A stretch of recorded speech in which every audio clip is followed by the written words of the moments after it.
We're going to take a look at how we use contacts. And this is actually an area that has received a lot of attention, and a lot of work has been done to really enhance it in version 3.1. So let's take a look at that. There's contacts associated with really any entity within the system. So examples of entities would be customers, it would be vendors, it would be manufacturers if you're using manufacturers. It would be these things here: customs house brokers, freight carriers, ports, warehouses. Any of these things have contacts associated with them. So let's go into customers. That's probably the most commonly used area. And I'll pick Three Brothers, for example, and I'll say edit.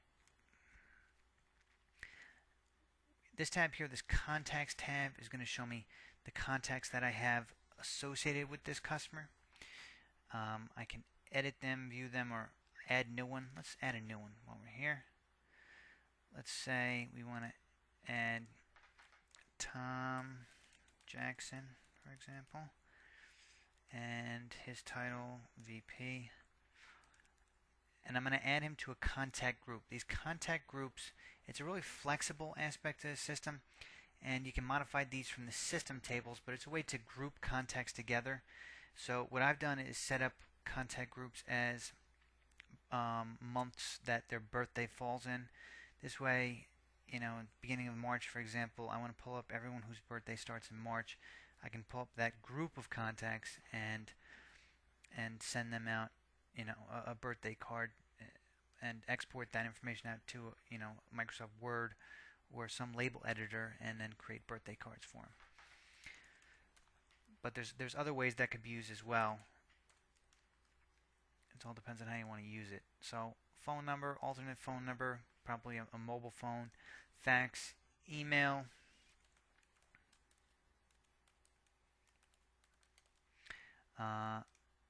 the address information. If you want to, you can copy the address from the primary customer address, and then some simple remarks,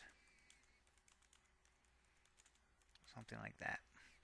And I'll add new contact. So it adds this contact as another contact I have associated with this customer, and I'll say done.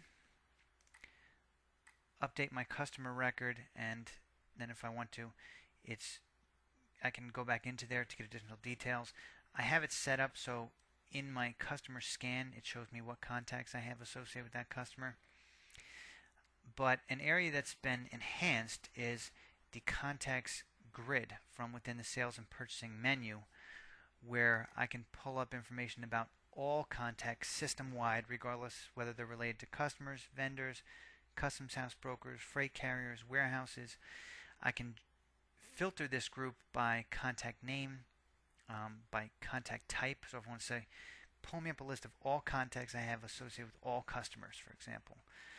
Or pull me up, let's say I'm on the phone with someone, I'm not sure who it is, or where they came from necessarily, but their name starts with Lil. I'll add filter, and it's going to pull up, okay, it's Lily Perez. I can drill down into her customer info, or if I want to, I can send her out an email right from here by clicking send email. That's going to load my default email editor, which in this case is Outlook, and I can fire out an email right from here. Another way in which people will use this, and I kind of made reference to it earlier, is if I wanted to pull up a group of contacts for some reason, like all customer contacts. This is going to filter that list down, and then I could do something like export this list out to Excel, where I can manipulate it further or use it to create mailing labels or mail merge into some other program. So that's working with the contacts and using them. A lot of this is commonly used by salespeople, purchasing people, a little bit anyone in the company can manage contacts.